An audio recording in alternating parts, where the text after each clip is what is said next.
Karena hati orang-orang yang mulia itu tidak berubah. Mau dicela sama saja, mau dipuji pun sama saja. Jangan pula kau dicela hidungnya kecil, kau dipuji hidungnya membengkak, begitu Bu ya. Bukan begitu, ya.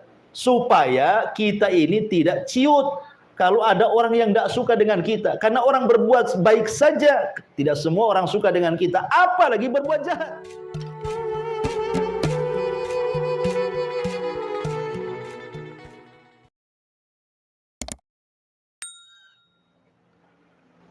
Bismillahirrahmanirrahim. Assalamualaikum warahmatullahi wabarakatuh. Alhamdulillah wassalatu wassalamu ala Rasulillah wa ala alihi wa sahbihi wa mawalah wa la hawla wa la quwata illa billahi wa ba'd. Alhamdulillah di siang hari ini kita masih bisa duduk di taman-taman surga majelis ilmu. Salawat dan salam kita hadiahkan kepada Rasul kita Nabi besar Muhammad sallallahu alaihi wa ala alihi wasallam. Kita masuk pada bab ke-32, bab tentang takut hanya kepada Allah Subhanahu wa ta'ala. Ma'asyiral muslimat yang dimuliakan Allah Subhanahu wa ta'ala, terkadang dalam kehidupan kita ini ada hal-hal yang banyak kita takuti. Ada orang yang takut tidak bisa makan. Ada orang yang takut akan masa depan dia dan anak-anaknya. Ada orang yang takut tidak dapat pekerjaan. Ada yang takut apabila dikeluarkan dari pekerjaan. Atau mungkin lebih daripada itu, takut kepada berhala, kepada selain daripada Allah Subhanahu wa ta'ala, dan begitu seterusnya. Jadi bab ini akan mengarahkan kepada kita tentang menempatkan rasa takut hanya kepada Allah Subhanahu wa ta'ala. Allah Subhanahu wa ta'ala berfirman tepat pada surah Al-Imran ayat 175. Innama dzalikumus syaitanu yukhawwifu awliya'ah fala takhafuhum wa khafuni in kuntum mu'minin. Sesungguhnya mereka tidak lain hanyalah setan-setan yang menakut-nakuti kalian dengan kawan-kawannya. Oleh karena itulah maka janganlah kalian takut kepada mereka, tapi takutlah kepada Aku, kata Allah, jika kalian benar-benar orang yang beriman kepada Allah Subhanahu wa ta'ala. Ayat ini sebenarnya didahului dengan ayat sebelumnya, di mana pada surah Al-Imran ayat 173 sebelumnya Allah mengatakan, alladzina qala lahumun nas innan nasa qad jama'u lakum fahsyauhum fazadahum imanan wa qalu hasbunallah wa ni'mal wakil fanqalabu bi ni'matin minallahi wa fadlin lam yamsashum su wattaba'u ridwanallah wallahu dzu fadlin 'adzim. Yaitu orang-orang yang mentaati Allah dan Rasulnya, yang ketika ada orang-orang yang mengatakan kepada mereka orang-orang kafir telah mengumpulkan pasukan, menambah pasukan mereka untuk menyerang kalian, karena itulah takutlah kepada mereka. Ternyata ucapan itu menambah kuat iman orang-orang yang beriman dan mengatakan, cukuplah Allah menjadi penolong bagi kami, dan dialah sebaik-baik penolong. maka mereka kembali dengan nikmat dan karunia yang besar dari Allah. Mereka tidak ditimpa satu bencana pun, dan mereka mengikuti keridhaan Allah, dan Allah mempunyai karunia yang sangat besar. Sedikit tentang kenapa Allah Subhanahu wa taala berfirman dalam surah Al-Imran ayat 175 ini. Jadi sebab turunnya begini, Bu. Ketika kaum muslimin mengalami kekalahan dalam perang Badar, ke dalam perang Uhud. Memang betul-betul perang Uhud itu perang di mana kaum muslimin itu betul-betul kalah. Bahkan Nabi SAW diisukan meninggal. Karena ketika itu ada seorang sahabat yang mirip dengan Rasul namanya Mus'ab ibn Umair gugur di perang Uhud ini. Jadi sangkanya itu Nabi.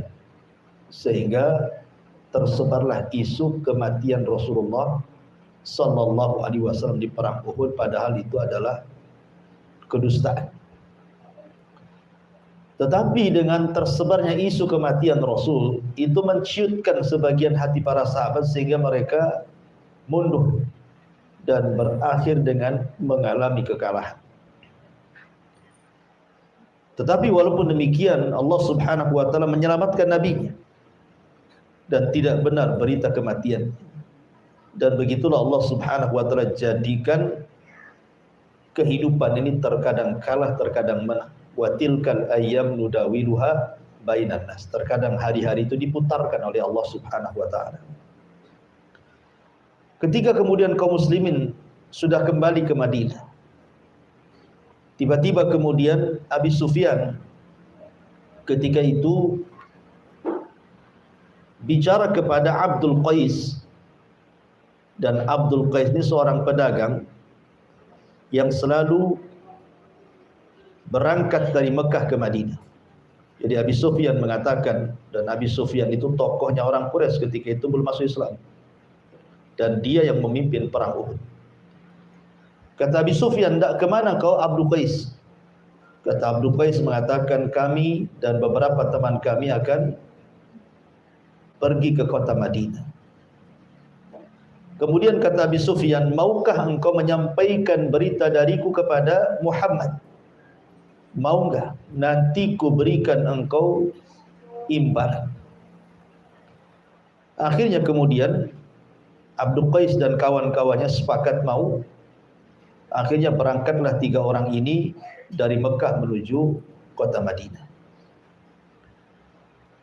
Lah kemudian ketika Nabi SAW sampai di sebuah tempat namanya Hamra al-Asad, itu kepulangan dari Uhud, tiba-tiba kemudian utusan Abi Sufyan, Abdul Qais dan kawan-kawan ini menemui Rasul sebelum masuk Madinah. Ketemu di Hamra al-Asad. Kemudian menceritakan pesan dari Abi Sufyan bahwa dia dan orang-orang musyrik Quraisy akan datang menyerbu dengan lebih banyak lagi pasukan dibandingkan di perang Uhud. Bahkan akan menghabisi Rasul dan seluruh para pengikutnya. Maka Nabi SAW kemudian mencontohkan di hadapan para sahabat bahwa ancaman seperti itu tidak perlu gentar, tidak perlu takut, karena kemenangan itu bukan karena banyak jumlah atau kekuatan, tapi kemenangan itu datang dari Allah. Sehingga Rasul mengatakan, hasbunallah wa ni'mal wakil. Cukuplah Allah sebagai pelindung kita, dan dia adalah sebaik-baik pelindung. Maka para sahabat ketika Rasul mengucapkan kalimat itu semakin teguh keimanannya. Tapi rupanya apa yang dijanjikan Abi Sufyan bahwa mereka akan mempasukan besar tidak menjadi kenyataan. Hanya gertak saja, bahkan pasukan yang dibawa tidak banyak, bahkan mereka yang kemudian lari tunggang langgang kembali ke Mekah. Dari sini Allah Subhanahu wa taala katakan, sesungguhnya mereka itu tidak lain hanyalah setan-setan yang menakut-nakuti kalian dengan kawan-kawannya dari orang-orang musyrik Quraisy. Oleh karena itulah jangan kalian takut kepada mereka, tetapi takutlah kepadaku jika kalian benar-benar orang yang beriman. Jadi Di sini orang-orang kafir Quraisy hendak menakut-nakuti Nabi dan para sahabatnya dengan pasukan yang banyak, persenjataan yang kuat, dan perlengkapan perang yang cukup, dan bisa mengalahkan Nabi dan para sahabatnya. Tentu kalau ini didengar oleh orang-orang munafik ataupun orang-orang yang lemah imannya, setelah mereka mengalami kekalahan, tentu mereka akan ciut nyarinya. Tapi Nabi SAW berusaha menanamkan rasa takut hanya kepada Allah. Jangan sampai kalian takut kepada mereka orang-orang kafir. Takutlah kepada Allah Subhanahu wa taala. Dari situlah maka ketika Nabi SAW memberikan contoh bahwa kita tidak boleh takut kepada manusia tapi takutlah kepada Allah, barulah para sahabat kemudian semakin kuat keimanan. Ma'asyiral muslimat yang dimuliakan Allah Subhanahu wa taala. Inilah contoh Rasul sallallahu alaihi wasallam memberikan keteguhan kepada para sahabat untuk jangan takut kecuali kepada Allah. Dan Al-Qur'an itu kita ambil bukan karena sebab turunnya, tetapi karena umum lafadznya. Jadi syaitan itu memang sejak diciptakan dan menjadi musuh bagi manusia, memang dia selalu menakut-nakuti kita.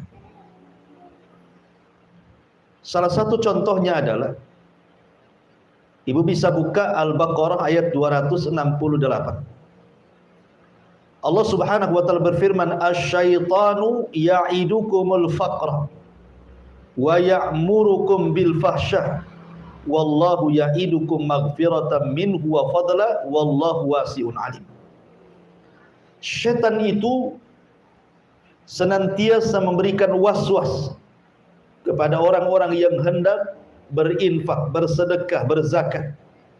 Jangan lakukan, karena engkau akan mengalami kefakiran. Jadi syaitan itu menjanjikan kefakiran, bahkan memerintahkan kalian untuk berbuat kejahatan, sementara Allah Subhanahu wa taala menjanjikan kepada kalian ampunan dan karunia, karena Allah Maha luas pengetahuan. Imam Nawawi rahimahullahu taala mengatakan, laisa lisyaitan silahun 'alal insan. Tidaklah syaitan itu punya senjata untuk melawan manusia, kecuali bagaimana caranya menanamkan khauful faqri. Bagaimana manusia itu takut akan kefakiran. Sebab kalau seandainya manusia itu sudah takut akan kefakiran, maka manusia pasti akan berbuat jahat. Dan itu senjata syaitan untuk menakut-nakuti. Sebelum dia berbuat jahat, ditakut-takuti kefakiran. Makanya kenapa Nabi SAW mengajarkan satu doa, Allahumma inni a'udzubika minal kufri wal faqri wa adzabil qabri. Ya Allah, aku berlindung kepadamu dari kekufuran dan kefakiran serta azab kubur. Memang ada hadis yang ma'ruf di masyarakat, kadal faqru an yakuna kufran. Terkadang kefakiran itu dekat kepada kekufuran. Hadis ini tidak benar. Hadis ini dhaif, ya. Akan tapi secara makna memang benar, bahwa orang-orang fakir itu mudah meninggalkan kewajiban, bahkan bisa meninggalkan agamanya. Dulu kita dapat cerita kan, gara-gara sebungkus sepermi orang bisa murtad. Zaman dulu, ya. Kalau sekarang nggak mulai sebungkus ya. Kalau sekarang pabriknya baru murtad, dikasih pabrik. Jadi kadang-kadang kefakiran itu bisa mengakibatkan kekufuran, bisa meninggalkan agama. Bahkan terkadang dia bisa murka kepada Allah Subhanahu wa taala, menyalahkan Allah, seolah-olah ujian dari Allah itu bagikan azab bagi dia. Makanya Nabi mengajarkan satu doa agar kita berlindung dari kefakiran dan juga kekufuran. Nah, di antaranya adalah ketakutan manusia kepada kefakiran ini mengantarkan kepada mencari pekerjaan haram. Karena dipikirnya bahwa mencari yang halal itu sulit. Sementara dia harus makan, sementara keluarganya harus makan, anak-anaknya harus makan dan juga harus sekolah. Akhirnya dia tidak peduli dengan bagaimana cara mencari harta. Makanya kenapa Nabi SAW sudah bersabda 14 abad yang silam itu, sayati alaikum zaman, akan datang zamannya kata Rasul, la yubalil mar'u bima akhadal mal. Manusia sudah tidak akan peduli bagaimana cara mengambil harta. Karena takutnya miskin. Sementara rasa takut ini adalah was-was yang dibentuk oleh syaitan untuk menakut-nakuti manusia.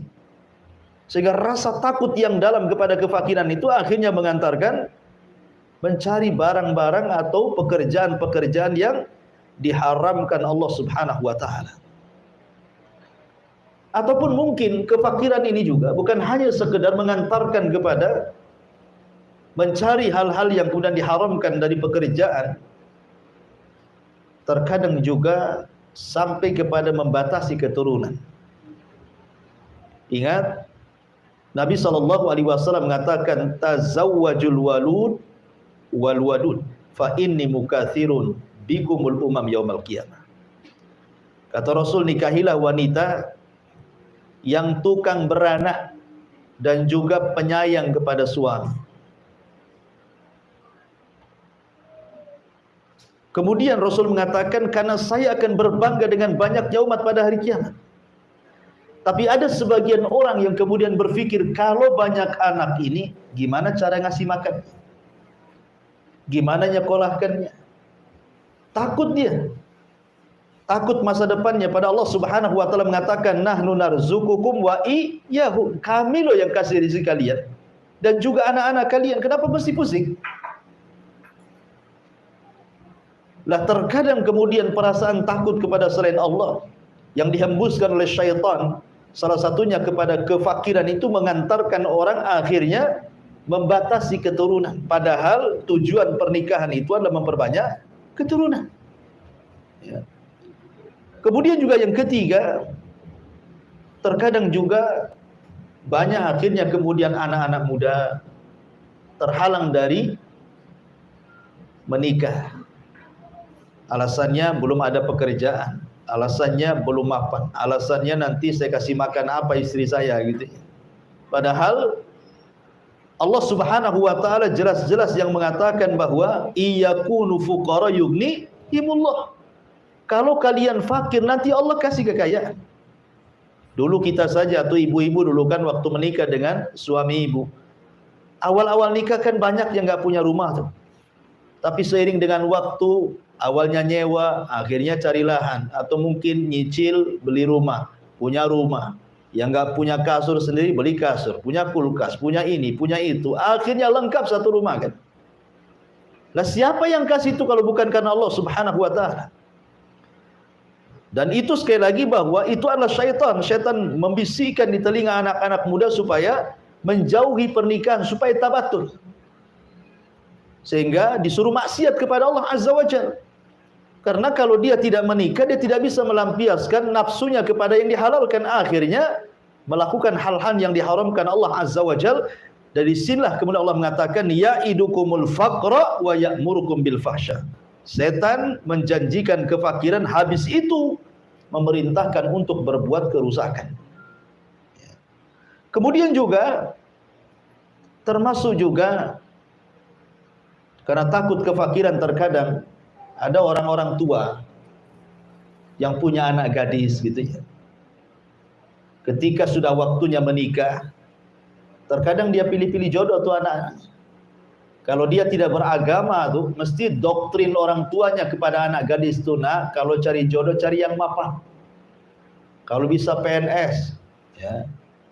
Kalau bisa yang paslon yang banyak kan gitu ya. Jadi kadang-kadang seperti itu. Ya minimalnya pengusaha katanya. Minimal pengusaha itu, maksimalnya apa? Menteri ya. Jadi kadang-kadang orang-orang yang kemudian mendoktrin anak-anaknya itu justru soal urusan dunia.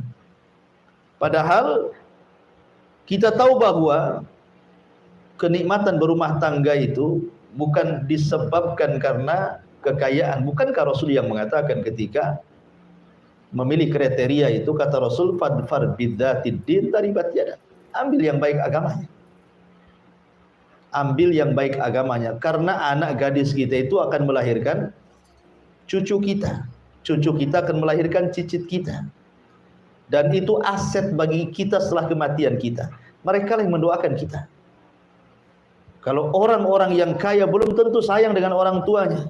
Jangankan lagi meninggal setelah kematian kita, masih hidup ketika sudah tua saja boro-boro gitu ya. Kenapa? Karena yang menggerakkan anak sayang kepada orang tua itu agama, bahwa ketika dia birrul walidain itu sebuah pahala.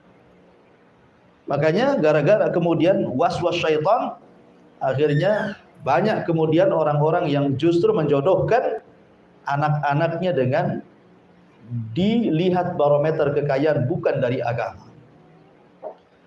Atau terkadang juga karena takut fakir, banyak kemudian wanita-wanita yang kemudian mengambil tempat pekerjaan laki-laki. Dulu kita belum pernah lihat ada pom bensin itu yang layan perempuan kan Bu? Pom bensin yang laki-laki. Nah, sekarang yang di pom bensin itu banyak perempuan gitu. Laki-lakinya terusir sedikit Bu. Yang saya khawatirkan nanti tukang bangunan pula perempuan semua. Ya kan, repot itu nanti. Pemborongnya perempuan, tukangnya perempuan, helpernya perempuan. Nah, laki-laki kerja apa? Suruh mancing. Gitu kan. Jadi itu akibat apa? Karena takut fakir. Kemudian gaya hedonis dipertontonkan dengan sinetron-sinetron yang isinya di rumah-rumah megah, gedong, belum lagi artis kalau ngupload video itu, wah, semua kekayaannya, mobilnya, istananya, semuanya. Akhirnya orang-orang miskin menghayal kapan sih kayak dia gitu. Sehingga kurang bersyukur. Padahal Nabi SAW mengatakan, "Unzuru ila man huwa asfala minkum wa la tanzuru ila man huwa fawqakum." Lihat ke bawah kalau urusan dunia, jangan lihat ke atas, pegel. Ya. Karena kalau banyak lihat ke atas itu syukurnya sedikit jadi. Kemudian, dan itu akibatnya akhirnya banyak perempuan-perempuan yang kemudian tidak punya aturan cara mencari pekerjaan. Karena berpikir kehidupan dia macam mana, masa depan dia macam mana. Orang tua saya sudah miskin, saya masih miskin lagi. Padahal belum tentu. Betapa banyak orang-orang susah kemudian dipinang orang kaya, jadi kaya ya dia. Itu siapa yang berkehendak Allah Subhanahu wa taala. Dan belum tentu orang kaya juga senang hidupnya. Hanya zahirnya saja dia senang. Ya, karena bagaimanapun kesenangan itu datang dari hati dan itu pemberian dari Allah Subhanahu wa taala. Kemudian juga akibat kemudian bagaimana setan merongrong manusia untuk menakut-nakuti, dicintakan dengan harta dan ditakutkan dengan kematian. Bagaimana orang itu dicintakan dengan harta kemudian ditakutkan dengan kematian. Akhirnya dia pun melanggar syariat dan mengikuti perintah syaitan. Ya. Kembali kepada tema bahwa di sini Allah Subhanahu wa taala menjelaskan tentang bagaimana kedudukan takut. Takut itu sebuah ibadah. Pada bab sebelumnya kita menjelaskan tentang al-mahabbah. Maka bab sekarang menceritakan tentang al-khauf. Kenapa di sini mu'alif rahimahullahu taala ingin menjelaskan tentang rukun-rukun ibadah hati. Jadi rukun ibadah hati itu ada 3 Ibu ya. Pertama al-mahabbah, perasaan cinta. Yang kedua al-khauf, perasaan takut. Yang ketiga ar-raja, perasaan mengharap. Ibadah itu harus didasari dengan cinta, jangan terpaksa. Ibadah itu harus didasari dengan takut supaya terangsang terus untuk melakukan ibadah. Ibadah itu harus didasari dengan harapan. Dengan adanya harapan berarti makin kita ini semangat untuk beribadah, karena di balik ibadah ada sorga, ada kenikmatan dan begitu seterusnya. Itu disebut arkan, rukun-rukun ibadah hati. Dan rukun-rukun ibadah hati lebih mulia dibandingkan ibadah zahir. Ibadah hati itu jauh lebih mulia dibandingkan ibadah yang nampak. Gerakan-gerakan, bacaan-bacaan itu. Kenapa? Karena yang merangsang gerakan dan ibadah bacaan itu adalah hati. Salat itu kan gerakan. Tetapi yang paling penting itu khusyuknya. Khusyuk itu dalam hati. Karena percuma kalau hanya gerakan saja. Betapa banyak Allah menolak gerakan-gerakan salat yang tidak khusyuk, tidak tumakninah, asal bergerak saja. Karena inti ibadah itu dalam hati. Kalau hatinya baik, semua gerakannya baik. Kalau hatinya tidak baik, maka gerakannya pun tidak baik. Itu yang disabdakan Nabi sallallahu alaihi wasallam. Sedikit bicara takutnya. Takut itu ada 4 macam. Takut itu ada 4 macam. Yang pertama, takut kepada Allah yang sudah saya jelaskan. Tidak boleh takut kecuali kepada Allah. Tidak boleh takut kecuali kepada Allah. Dan ini takut ibadah, namanya takut tauhid, berpahala. Waliman khafa maqama rabbih jannatan. Bagi orang yang takut kepada Rabbnya, maka dia dapat 2 surga. Yang kedua namanya al-khaufu atau khaufus sir. Rasa takut yang terselubung dalam hati. Seperti takut kepada berhala, takut kepada sesembahan. Ya, itu syirik besar, tak boleh. Tak boleh takut kepada sesembahan.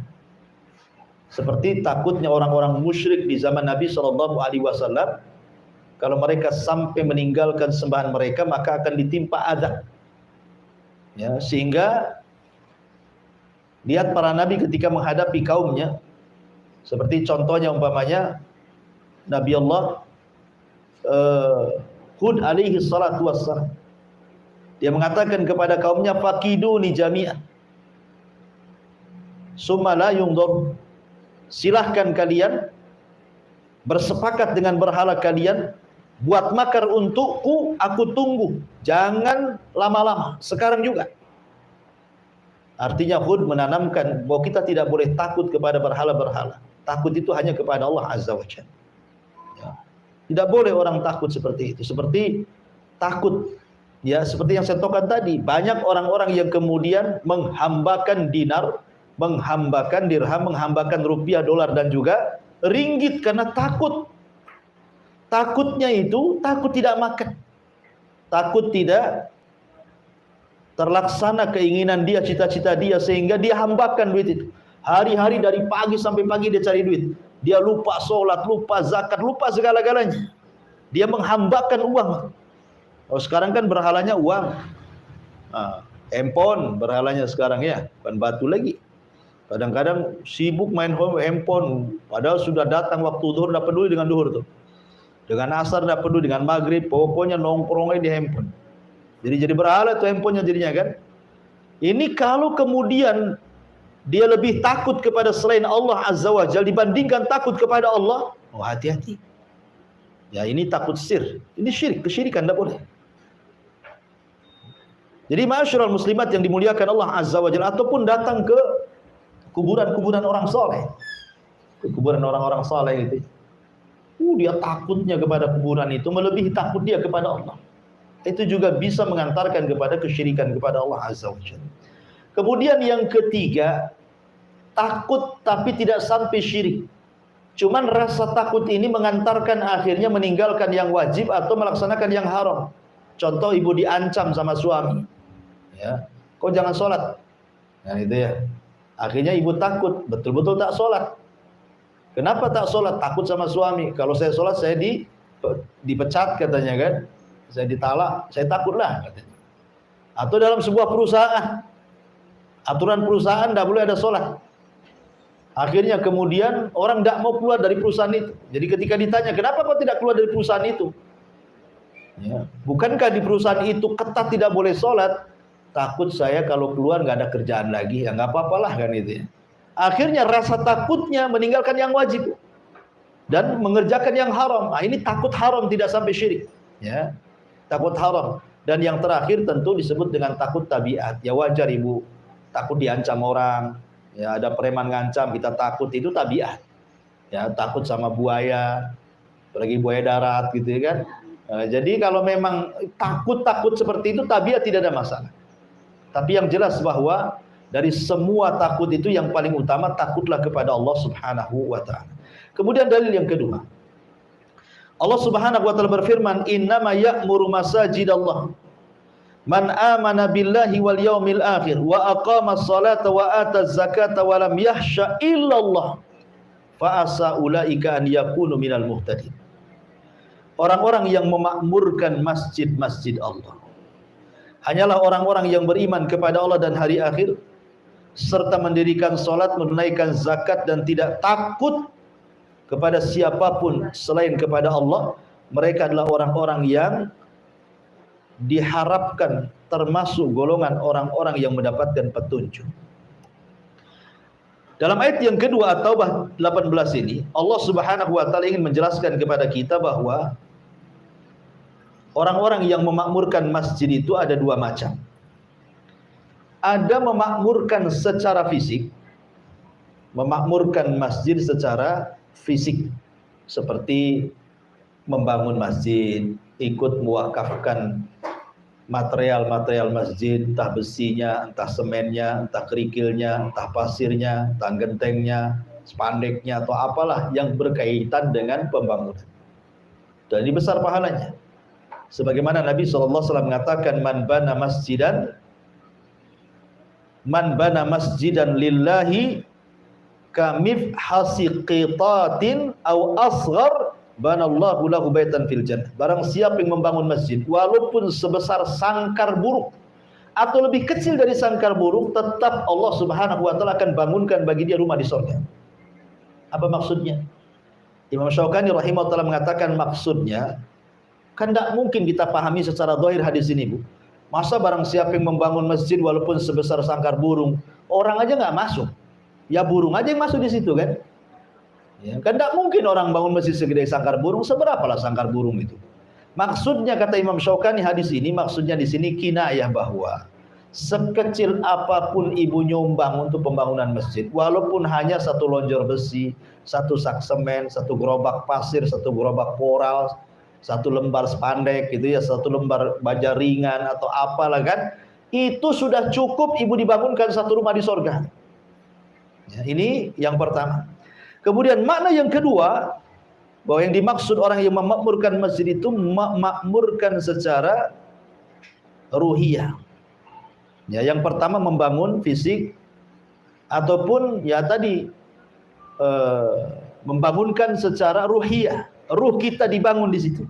Bukan hanya masjid saja dibangun, ruh kita dibangun dengan sholat kita di situ, dengan baca Quran di situ, dengan kita zikir di situ, akhirnya menghasilkan akhlak-akhlak yang mulia.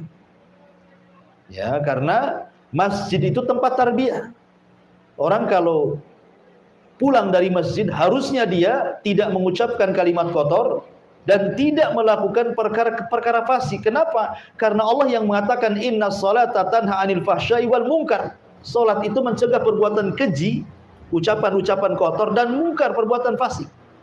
Artinya bahwa pembangunan itu bukan hanya sekedar fisik saja. Ya, ini yang banyak sekali dilakukan di masyarakat kita, masjidnya aja bagus-bagus gitu ya. Masjidnya megah-megah, pakai AC gitu. Luar biasa sekarang masjid di zaman sekarang. Tapi membangun orang-orangnya itu yang kurang.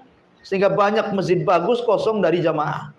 Tahu-tahu yang azan dia, yang imam dia, yang makmum dia gitu. Dia aja gitu, dia saja. Nah, yang lain kemana? Padahal sebenarnya yang paling utama itu membangun ruh dibandingkan fisik. Membangun ruh dibandingkan fisik lebih utama. Ya.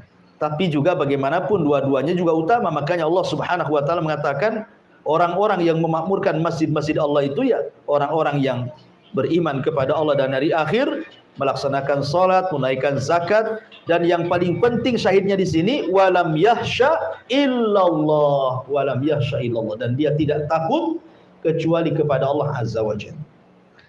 Kalimat yahsya itu beda dengan al-khauf. Kalau pada ayat yang pertama Ali Imran ayat 175, Allah membahasakan takut itu dengan kalimat al-khauf. Tetapi dalam surah At-Taubah ayat 18 Allah membahasakan takut itu dengan kalimat khasyah. Apa bedanya al-khauf dan khasyah? Kan kalau diterjemahkan ke bahasa Indonesia kan sama-sama takut. Kata ulama mengatakan khasyah lebih tinggi dibandingkan al-khauf. Karena khasyah itu diiringi dengan pengetahuan, dengan ilmu, dan dengan ta'zim, mengagungkan Allah Azza wa Jalla. Di mana orang-orang itu kalau sudah sampai level khasyah, betul-betul dia takut karena diiringi dengan pengetahuan. Maknanya dia tahu apa yang ditakutkan. Makanya kenapa ketika Allah mensifatkan para ulama, Allah mengatakan innama yakhsyallah min ibadihil ulama. Orang-orang yang takut kepada Allah itu mereka para ulama, para penuntut ilmu yang punya pengetahuan. Kenapa? Karena hanya mereka yang tahu apa yang ditakutkan. Ya, manusia kan dua, ada yang takut tapi tidak tahu apa yang ditakutkan. Ada yang takut memang dia tahu apa yang ditakutkan. Ya. Jadi ulama itu tahu. Kenapa mereka takut? Karena tahu yang ditakutkan. Selain ulama itu ya nggak takut wajar karena nggak tahu apa yang ditakutkan gitu ya. Makanya khasyah itu lebih tinggi dibandingkan khauf. Dan orang-orang yang masuk ke masjid harusnya bukan hanya sekedar al-khauf, tetapi juga mendapatkan predikat khasyah. Jadi ketika masuk masjid itu dia tahu apa yang ditakutkan dalam masjid itu. Kenapa dia sholat? Karena takut akan neraka, takut akan adab, takut disiksa dan begitu seterusnya. Ya, jadi khasyah itu lebih tinggi dibandingkan al-khauf. Kemudian Allah mengatakan fa asa ulaika an yakunu minal muhtadin. Kemudian di dalam ayat yang lain Allah mengatakan, disebutkan dalam surah Al-Ankabut ayat 10. Wa minan nasi man yaqulu amanna billah fa idza udhiya fillahi ja'ala fitnatan nasi ka'adzabillah wala in ja'a nasrun mir rabbika la yaqulanna inna kunna ma'akum awalaysa Allahu bi'a'lama bima fi suduril alamin. Di antara manusia ada yang berkata, kami beriman kepada Allah, maka apabila dia disakiti karena beriman kepada Allah, dia anggap siksaan manusia itu seperti siksaan Allah. Sungguh jika datang pertolongan dari Rabb, mereka pasti akan berkata sesungguhnya kami beserta kalian. Bukankah Allah lebih mengetahui apa yang tersimpan dalam dada semua manusia? Maksudnya begini, ayat ini bagus sekali. Kita jabarkan sedikit agak panjang. Ada yang mengatakan bahwa ayat ini adalah isyarat kepada orang-orang munafik. Jadi orang-orang munafik dan lemah imannya, kalau diuji oleh Allah Subhanahu wa taala di zaman Nabi sallallahu alaihi wasallam, maka mereka mengatakan ujian itu seolah-olah adab dari Allah Azza wa Jalla, bukan sebagai pengangkat derajat dan penghapus dosa, ya kan? Berbeda dengan orang-orang yang beriman. Justru mereka menjadikan ujian Allah itu sebagai keyakinan bahwa Allah sedang mengangkat derajatnya dan Allah sedang menghapus dosa-dosanya dan Allah sedang menggembleng dari kesabaran. Karena begini Bu ya, manusia di depan ujian Allah Subhanahu wa taala itu ada 4 macam.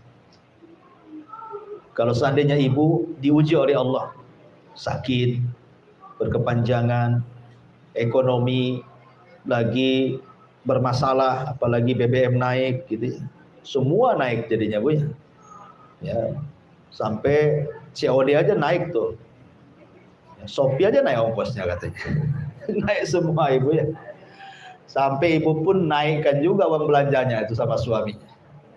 Kenapa dinaikkan Dek? BBM naik Bang, nggak dengar BBM naik katanya. Ada yang sampai seperti itu.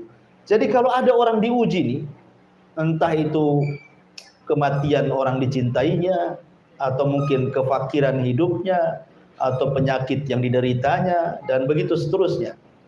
Manusia itu menghadapi ujian itu ada 4 kategori. Ada 4 orang, ada 4 macam. Yang pertama ada orang yang Masya Allah tasahud Bu. Tasahud itu artinya enggak redho dengan ujian, enggak ikhlas dengan musibah. Ya, kayaknya musibah ini azab dari Allah Subhanahu wa taala bagi dia. Bahkan lebih parah lagi, bukan hanya hatinya saja tidak ikhlas, tidak redha Bu, lisannya pun kadang-kadang ikut menunjukkan ketidakredhoan. Lisannya itu ngomong, kenapa mesti aku terus? Kenapa enggak tetangga sebelah saja katanya. Gitu ya. Kenapa aku sakit terus? Itu kapan sembuhnya? Salah apa saya ini ya Allah? Nah, jadi karena ada orang yang nampak dari lisannya. Kenapa si anak saya saja nggak naik kelas? Kenapa anak si fulan nggak naik terus? Ya karena bodoh mungkin anaknya. Jadi ada yang kemudian itu menjadikan ujian itu betul-betul tasahud, dia nggak redho, dia marah-marah dia. Nah, ini orang yang kunut min rahmatillah. Orang-orang yang putus asa dari rahmat Allah ini bahaya. Inilah yang difirmankan dalam Al-Quran yang kita baca. Fa idza udhiya fillah ja'alallah fitnatan nas ka'adzabillah. Apabila disakiti karena beriman kepada Allah, dia menganggap siksaan manusia itu seperti siksaan Allah. Ya Rabb, saya kan sudah sholat, ya, kok saya masih susah juga. Ya Allah, saya sudah sholat, kenapa tetangga itu nyelekit kali ngomongnya? Ya Allah, saya sudah sholat, kenapa kok begini? Kadang-kadang orang kemudian menganggap bahwa kalau Allah sedang menguji, dia merasa sudah beriman, ternyata ujian itu dianggapnya seperti azab Allah. Ini bahaya. Ini yang pertama. Yang kedua, ada orang itu zahirnya pura-pura kuat dalam ujian, disabar-sabari.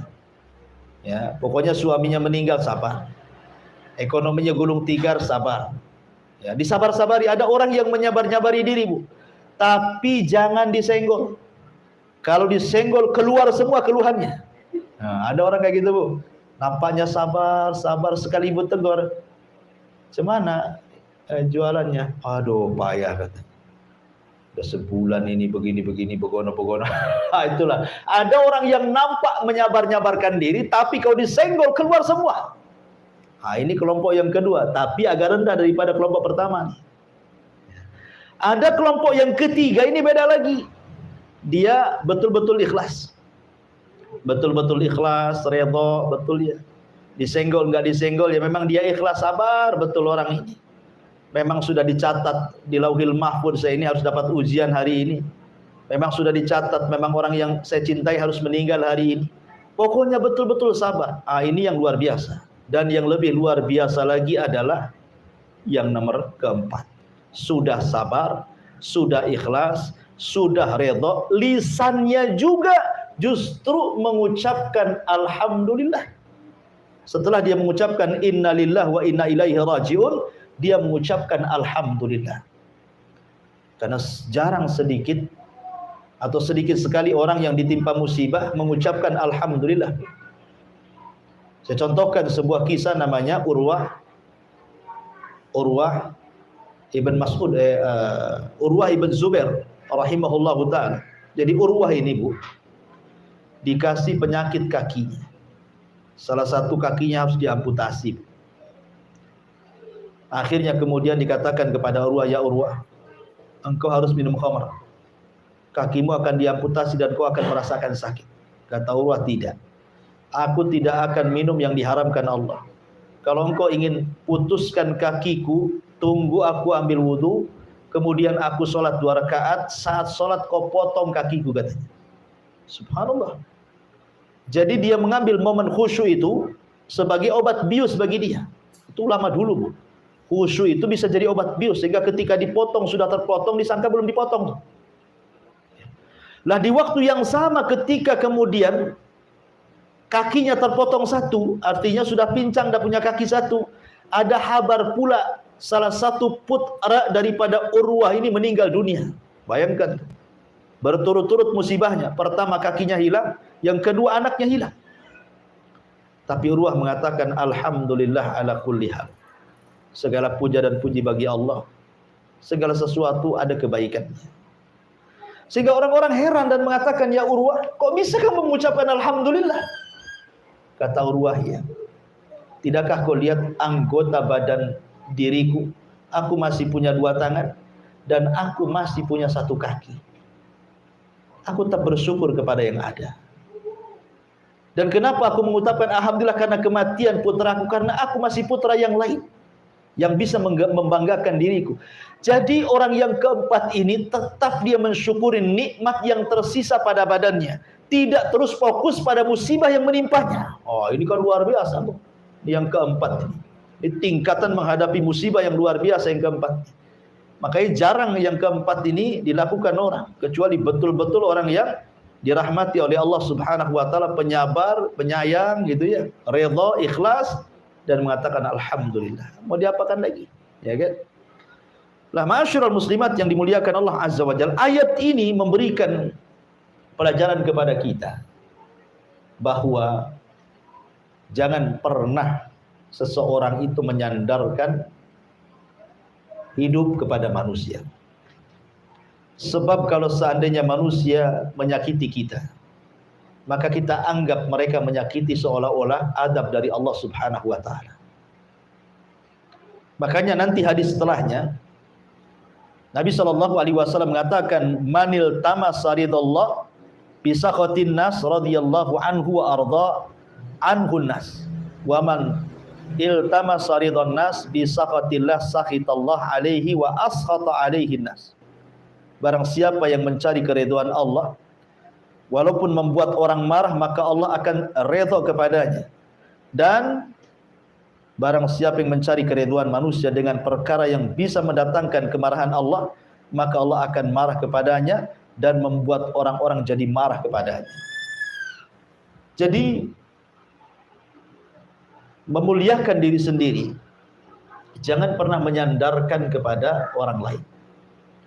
Sebab kalau seandainya orang ini kemudian terputus dari kita, itu sakitnya itu luar biasa dan dianggap ini ujian terberat bagi dia dan ini azab yang Allah timpakan kepada dia. Saya contohkan dari sejarah, Bu ya. Nabi SAW ketika pulang dari Taif, Rasul pulang dari Taif. Dikiranya kan di Mekah dia sudah tidak bisa lagi berdakwah, karena 18 kabilah sudah mengancam dia, akan dibunuhnya kalau dia tetap berdakwah di Mekah. Terpaksalah Rasul harus cari areal baru, berangkat ke Taif dengan harapan para pembesar Taif mau melindungi Rasul dan mau bisa tinggal di Taif sambil melanjutkan dakwah tauhid. Rupanya pembesar-pembesar Taif seperti Abdu Al-Layali, kemudian Al-Habib Ibn Amr, kemudian Mas'ud Ibn Amr, 3 tokoh Taif ini betul-betul mengusir secara telak kepada Rasul. Baru datang sudah diusir. Tidak cukup diusir, dilempari batu. Tidak cukup dilempari batu, anak-anak sudah 6 duri. Tidak cukup itu, dicaci maki oleh wanita-wanita Taif. Nabi SAW harus kemana coba? Ke Mekah tidak bisa masuk karena diancam dibunuh. Mau masuk Taif lagi tidak bisa karena dilempari batu. Tetapi tidak pernah keluar dari lisan Nabi SAW sebuah kata-kata bahwa ujian ini merupakan adab dari Allah. Rasul tidak pernah mengatakan, ya Allah, apakah ini balasan orang yang mengemban risalah? Contohnya umpamanya, ya Allah, apakah begini orang-orang yang kemudian mengemban kenabian dan kerasulan? Kenapa mesti aku yang disakiti? Kenapa tidak mereka saja?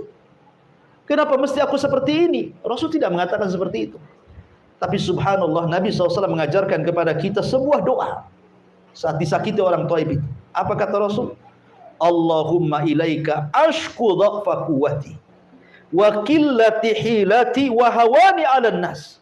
Kata Nabi SAW, ya Allah, aku hanya mengadu kelemahan kekuatanku, sedikit pengalaman dakwahku, dan terasa hinanya diriku di atas manusia. Tetapi Rasul mengatakan, illam takun alayya sakhatun fala ubali. Kalau memang illam takun alaika, kalau memang engkau tidak murka kepadaku, kalau memang peristiwa seperti ini bukan kemurkaanmu kepadaku, kalau memang mereka melempari batu kepadaku, mencaci maki aku, ini bukan bentuk kemurkaanmu kepadaku, kata Rasul, fala ubali, aku nggak peduli. Ya. Mereka mau ngomong apa, mau melempari batu, mau menyakiti saya, terserah, asal ini bukan bentuk kemarahanmu kepadaku. Lihat, bisa nggak kita ngomong begini saat kena musibah?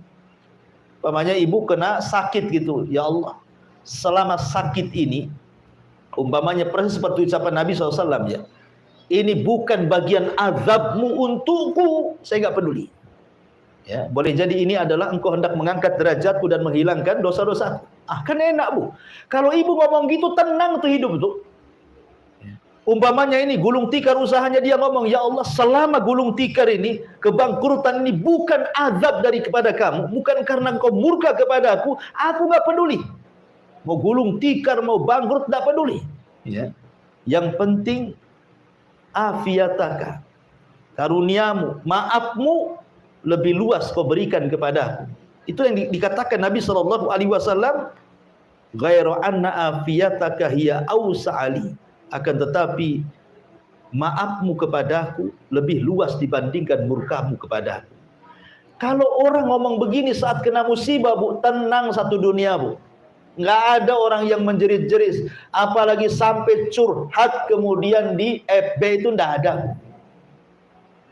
Ya kan? BBM naik, doh, curhatnya macam-macam tuh dari A sampai Z, setiap hari statusnya itu aja. Ya, kalau dia mengatakan seperti itu kan enak, Bu, ya kan? Tenang, tidak sedih, tidak khawatir, tidak takut. Itu yang diajarkan Nabi SAW. Tapi betapa banyak sering saya katakan kan, apabila anaknya sakit dia mengeluh dan mengatakan, ya Rob, kenapa anak saya yang sakit? Apabila ditimpa musibah dia mengatakan, ya Rob, asih aku aja kena musibah, kenapa si anu tidak? Ya, ketika kemudian gulung tikarnya, ya Rob, kenapa mesti usahaku yang gulung tikar? Kenapa si anu itu kok bagus sekali usahanya? Apa salah? Kan ada orang-orang kayak gitu ya. Ini sama dengan firman Allah, fa idza udhiya fillah ja'ala fitnatan nas ka'adzabillah. Apabila diuji gitu ya, maka dia menjadikan ujian itu seolah-olah azab dari Allah Subhanahu wa taala. Tidak, terkadang Allah Subhanahu wa taala menghendaki seperti itu supaya ada kebaikan yang kita tidak tahu hikmahnya. Makanya Allah mengatakan wa asa an taqru syai'an wa huwa khairul lakum. Boleh jadi sesuatu yang kita benci itu ada kebaikan di situ. Mana tahu gitu kan, itu rahasia Allah. Betapa banyak orang-orang yang keluar dari perusahaan ya, karena mungkin di PHK. Rupanya Allah mempersiapkan usaha yang jauh lebih berkah, lebih banyak, lebih bagus lagi dibandingkan ketika dia kerja di situ. Betapa banyak itu sudah banyak kok dilakukan orang-orang. Ya, jadi kenapa mesti takut? Takut dengan rizki, takut dengan kebahagiaan semua milik Allah. Tinggal minta kepada Allah yang Maha Kaya. Ya kan? Ma'asyiral muslimat yang dimuliakan Allah Azza wa Jalla, makanya pentingnya seseorang itu membangun kebahagiaan dari diri sendiri. Jangan pedulikan ucapan orang. Gara-gara ucapan orang, kadang-kadang orang akhirnya ciut, tidak mau keluar rumah. Ya, ada juga yang kemudian bunuh diri gara-gara ucapan orang itu. Ngapain dipedulikan ucapan orang? Jangan jadikan ucapan orang itu azab dari Allah. Biarkan mereka bicara, nggak usah dipedulikan, gitu maksudnya ya. Maka jangan sampai ujian itu dijadikan fitnah yang seolah-olah azab dari Allah Subhanahu wa taala. Kemudian mu'alif rahimahullahu taala mulai masuk pada hadis Nabi SAW. Dalam hadis yang marfu dari Abu Sa'id Al-Khudri radhiyallahu anhu, inna min dha'fil yakin an turdiyan nas bi saqatillah wa an tahmadahum ala rizqillah wa an tadhummahum ala ma lam yu'tikallah. Inna rizqallah la yajurruhu hirsu harisin wa la yarudduhu karahiyatu karih. Hadis ini secara sanad dhaif jiddan. Hadisnya sangat lemah sekali, tidak bisa dijadikan hujjah. Akan tetapi boleh jadi mungkin ini dikatakan mauquf. Mauquf kepada perkataan Abdullah ibn Mas'ud radhiyallahu anhu, yang kurang lebih semana dengan perkataan ini. Sesungguhnya di antara bentuk lemahnya iman adalah mencari keridhaan manusia dengan melakukan perkara yang bisa mendatangkan kemurkaan Allah.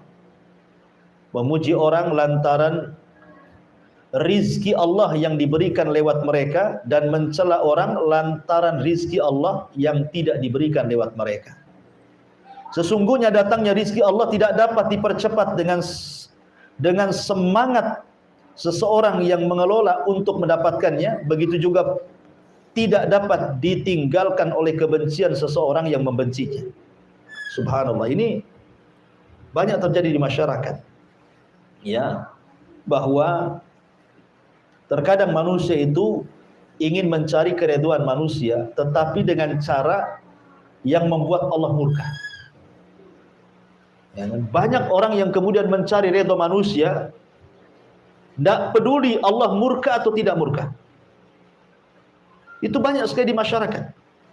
Ya, umpamanya orang bekerja di perusahaan, yang penting dia nggak dipecat, nggak apa-apalah, dilarang sholat pun nggak apa salah katanya. Yang penting saya bisa kerja, bisa digaji di sini. Kadang-kadang seperti itu. Atau masuk kerja dengan cara nyogok, dengan cara rasuah, gitu ya. Kecuali ngambil hak ya, dengan cara rasuah nggak peduli. Jadi jangan kemudian mencari redha orang dengan kemurkaan Allah Subhanahu wa taala, atau mungkin sebaliknya. Karena namanya manusia itu tidak semua suka dengan kita, tidak semua benci dengan kita. Makanya hati para ulama, hati orang-orang mulia itu adalah hati yang tidak berubah, Bu. Kalau ibu ini orang berakal, orang mulia, jangan pernah merubah hati gara-gara celaan, dan juga jangan pernah merubah hati gara-gara pujian. Bagi ibu, pujian dan celaan sama saja. Jangan kalau ibu dipuji, langsung ibu masuk kamar kemudian bercermin. Gitu ya. Jadikan ibu cerminnya. Karena hati orang-orang yang mulia itu tidak berubah. Mau dicela sama saja, mau dipuji pun sama saja. Jangan pula kalau dicela hidungnya kecil, kalau dipuji hidungnya membengkak, begitu Bu ya. Bukan begitu, ya.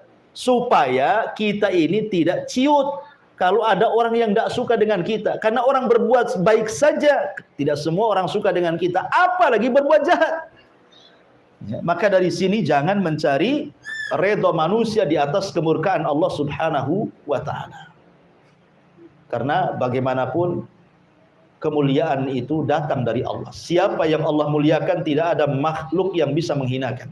Siapa yang Allah hinakan, tidak ada makhluk yang bisa mengangkat derajatnya. Dan mengangkat derajat itu bukan karena harta. Kalau memang itu, kenapa pula Qarun difirmankan fakhasafna bihi wa bidarihil ardh. Kami tenggelamkan Qarun beserta seluruh harta-hartanya. Ya. Kalau memang kemuliaan itu ada pangkat dan jabatan, bagaimana pula kemudian Fir'aun ditenggelamkan? Fa'aghraqnahum. Kami tenggelamkan Fir'aun. Kalau memang kemuliaan itu datang dari kesehatan dan anak-anak yang banyak, kenapa Walid ibn Mughirah difirmankan sa'uslihi saqar, saya akan masukkan kau ke neraka saqar?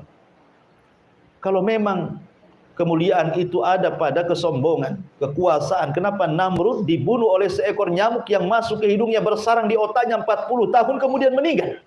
Ya. Semua diadab oleh Allah. Jadi kemuliaan itu milik Allah Subhanahu wa taala. Kalau ingin cari kemuliaan, minta kepada Allah. Jangan minta kepada manusia. Jangan pula minta penilaian manusia. Tidak perlu dinilai manusia. Yang penting kita dapat nilai dari Allah Subhanahu wa taala. Kemudian dari hadis yang terakhir, Aisyah radhiyallahu anha menuturkan bahwa Nabi SAW bersabda, "Manil tamasa ridallah bi sakhatin nas, radhiyallahu anhu wa ardahun nas wa arda anhun nas." Barang siapa yang mencari keridhaan Allah walaupun membuat orang marah, maka Allah akan redha kepadanya dan membuat orang-orang jadi redha kepadanya. Tapi sebaliknya, waman iltamasa ridwan nas bi sakhatillah sakhitallahu alaihi wa ashata alaihin nas.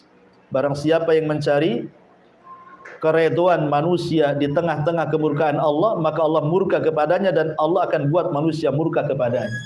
Sebenarnya perkataan Aisyah radhiyallahu anha ini adalah balasan surat kepada gubernur, kepada seorang sahabat namanya Muawiyah ibn Abi Sufyan ketika menjadi gubernur di Syam. Jadi Muawiyah bin Abi Sufyan ini mengirim surat kepada Aisyah radhiyallahu anha, "Wahai Aisyah ummul mukminin, berikan nasihat pendek kepadaku. Berikan wasiat pendek, nasihat pendek kepadaku." Maka Aisyah radhiyallahu anha kemudian menulis dari Aisyah ummul mukminin kepada Muawiyah bin Abi Sufyan, "Amma ba'du, aku sesungguhnya mendengar sabda Nabi sallallahu alaihi wasallam, barang siapa yang mencari keridhaan Allah walaupun membuat orang marah, maka Allah akan ridha kepadanya dan membuat orang akan ridha kepadanya. Dan barang siapa yang mencari keridhaan manusia dengan perkara yang mendatangkan kemarahan Allah, maka Allah akan murka kepadanya dan Allah akan jadikan manusia juga murka kepadanya." Jadi ini isi surat kepada Muawiyah dari Aisyah radhiyallahu anha ummul mukminin. Dan dari sini ada pelajaran bahwa sekali lagi jangan pernah takut kecuali kepada Allah. Katakan ibu yang benar walaupun manusia marah. Selama perkataan ibu ini hak, ibu mengajak dakwah kepada tauhid keluarga, walaupun satu keluarga benci sama ibu, tidak ada masalah. Ya, umpamanya ibu ada keluarga yang masih awam terhadap tauhid, masih syirik, masih datang ke dukun, masih percaya tangkal, masih percaya dengan nenek moyang, ibu dakwai mereka. Nggak boleh ini syirik, nggak boleh ini berselisih kepada sunnah. Akhirnya ibu dibenci sama keluarga, nggak apa-apa. Yang penting ibu dapat keridhaan Allah Azza wa Jalla. Daripada ibu diamkan, yang penting keluarga dekat dengan ibu tapi keluarga syirik dibiarkan. Janganlah nanti kalau saya kasih tahu nanti saya pula nanti jauh dari keluarga. Itu namanya mencari keridhaan manusia di atas kemurkaan Allah tuh. Ya, sampaikan yang benar, qulil haq walau kana murra. Sampaikan kebenaran walaupun itu pahit rasanya. Karena kadang menyampaikan yang hak itu memang perlu pengorbanan. Ya, perlu pengorbanan. Ya, terkadang konsekuensinya tadi akhirnya dijauhi orang, akhirnya dibilang macam-macam. Nabi loh dibilang gila, penyair, tukang tenun, penyihir. Gara-gara apa? Menyampaikan tauhid, menyampaikan yang benar. Yang penting Allah redha, sekalipun satu dunia benci, tidak ada masalah. Itulah perkataan Nabi SAW tadi, illam takun alayya sakhatun fala ubali, selama engkau tidak murka kepadaku, aku enggak peduli. Ya, itulah yang harusnya jadi prinsip hidup bagi kita semua. Wallahu alam.